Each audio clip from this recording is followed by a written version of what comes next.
మనుషుల బుద్ధి అంత. ఒక రోజు ఎక్కువగా ప్రేమిస్తారు, ఒక రోజు తక్కువగా ప్రేమిస్తారు. ఒక రోజు నువ్వు అంటే నాకు చాలా ఇష్టం అంటారు, ఇంకో రోజు నువ్వు అంటే నాకు అసహ్యము అని అంటారు.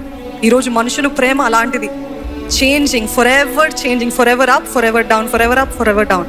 కానీ ఆ యేసయ్య ప్రేమ నిన్న నేడు నిరంతరము మారని ప్రేమ. ఆయన స్వభావం ఏంటి తెలుసా అండి? ఉన్నవాడను అనువాడను, ఆయన మారడండి.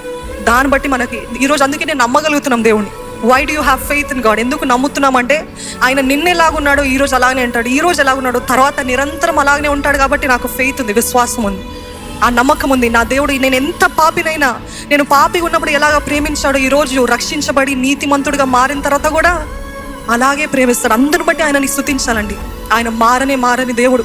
మనుషుల అభిప్రాయాలు బట్టి, మీ స్వభావం బట్టి ఆయన మారడు. దట్ ఈస్ వై క్రీస్తు అనే బండ అని పిలువబడతాడు. ఏంటది? క్రీస్తు అనే బండ. మారరు. అందుకని ఆయన యందు ఆనందిస్తూ, దేవా నీ వంటి దేవుడు ఎవరు లేరయ్యా, నీలాగా ఎప్పుడు ఒకేలాగా ప్రేమించే దేవుడు ఎవరు లేరయ్యా. నేను ఉన్నది ఉన్నట్టుగా నన్ను ప్రేమించే దేవుడు ఎవరైనా ఉన్నారా? మనుషులు ఎవరైనా ఉన్నారా అంటే ఏ మనిషి లేడు.